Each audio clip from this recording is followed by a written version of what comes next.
Okay, good morning. Today is the 26th of Sivan, the 15th day of June, and we're in the fifth reading of Parshat Shelach. And in this reading, which is sort of in the middle of the Parsha of a section that's dedicated to the meal offerings and libations, wine libations that were brought with every sacrifice, this whole section of the Torah sort of came as a promise to the people that even though they would not be entering the land of Israel, the people over 20 years old, that their children would be. And this specifically was done once they entered the land, because it starts with the word, "Speak to the Israelites and say to them, when you arrive in the land of your dwelling place, which I am giving to you." So this was sort of like a promise for the future, that you should know that in the future you will arrive in the land of Israel. Now, what are these? What are these grain offerings and libations?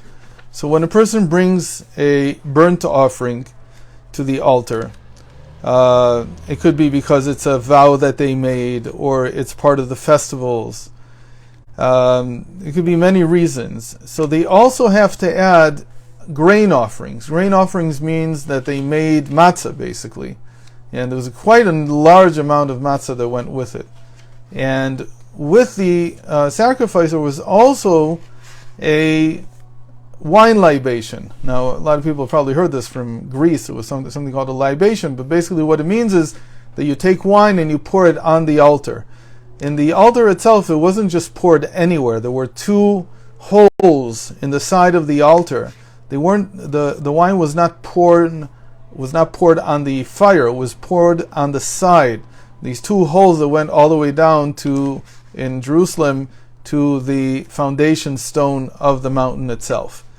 In any case, this had to be brought with every sacrifice. What's the idea here?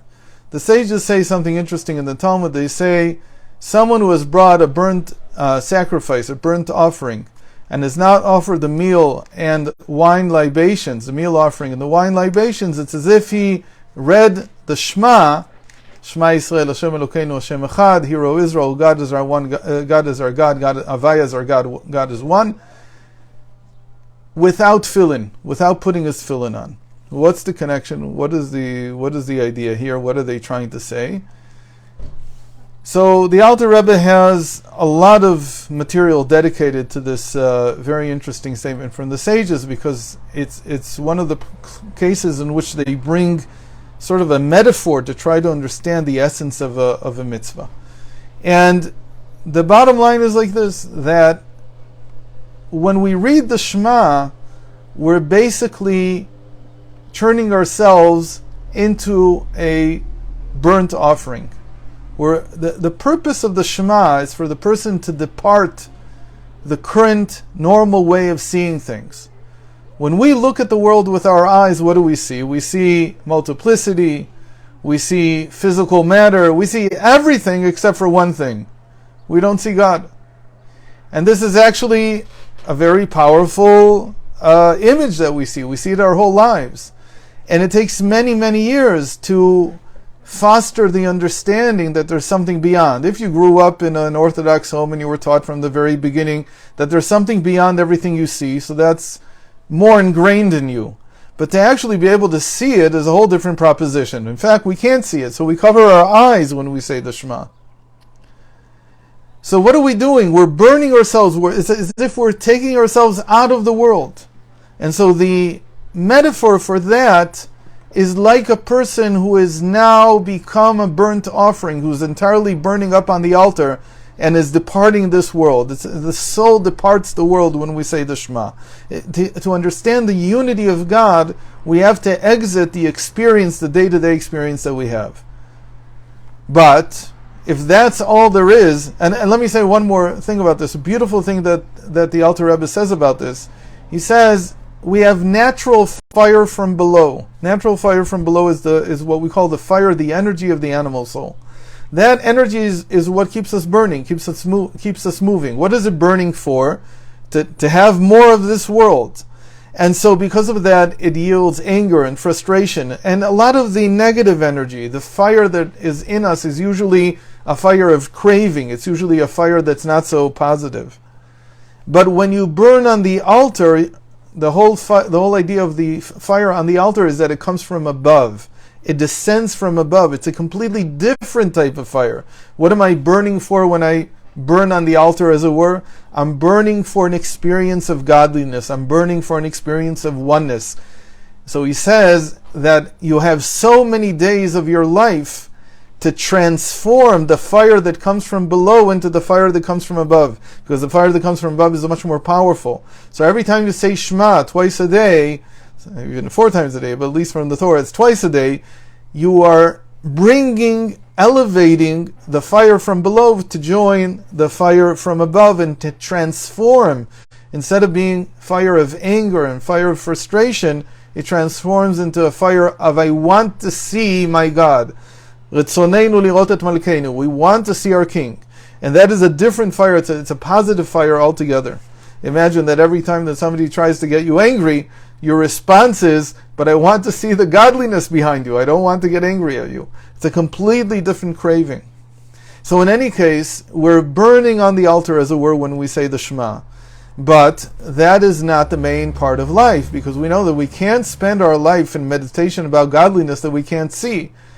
We have to know this, we have to be aware of it at some level, we have to guide ourselves based on this premise, but in the end we live in a physical world.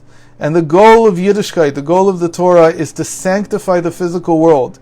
The libations and the meal offerings signify exactly the opposite from the fire that's coming from above to below. They actually signify the taking the material of this world, the physical aspects, the wine, pressing the grapes, milling the meal, and making it all, bringing it from below to above, making it into something higher, making it into something edible, transforming it into something higher. And that's the opposite direction of the fire.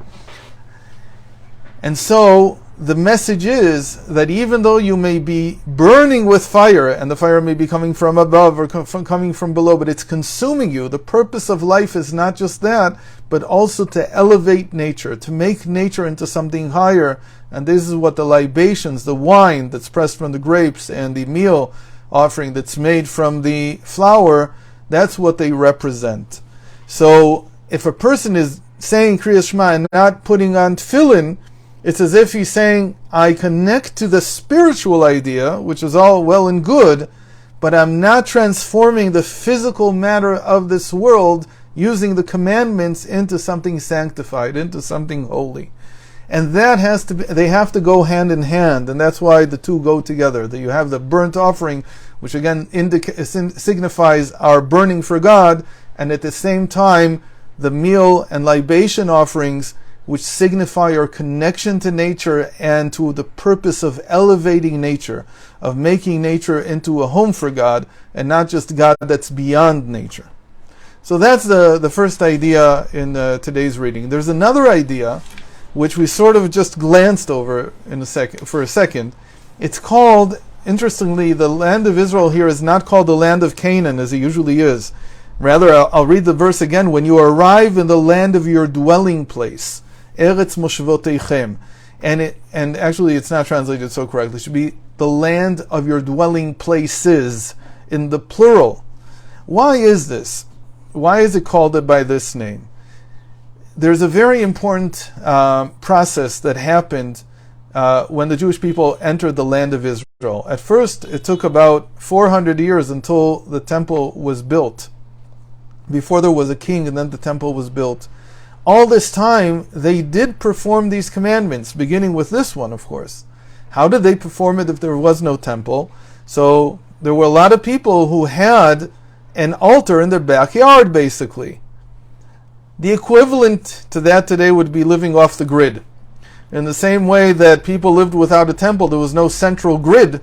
So when you live off the grid, you supply yourself with what you need. So people had an altar, and they used a local priest and a local Levite.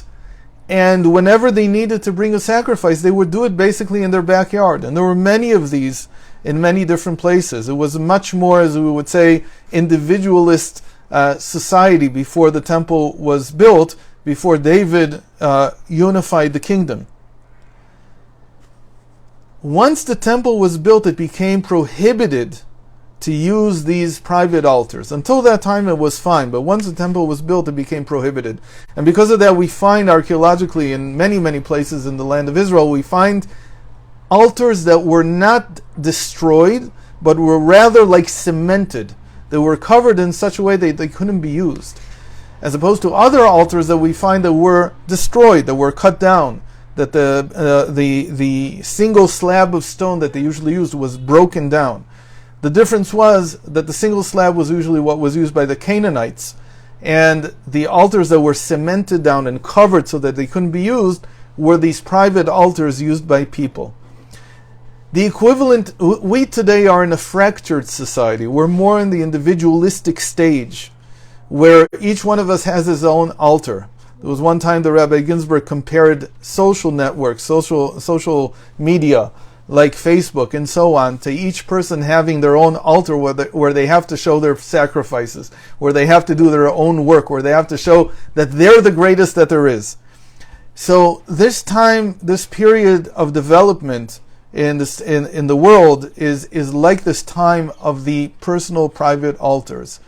And the next stage is actually not, there has to be an ability to be independent in many ways, but the next stage is really to be able to connect and to create a grid at which time all the personal success, all the personal achievements won't be displayed on a single page, on my page on Facebook, but rather they will join together to become a single temple that will showcase all of what humanity has and be able to connect us as one with the Almighty. Thank you very much for joining. I hope to see you tomorrow. Thank you.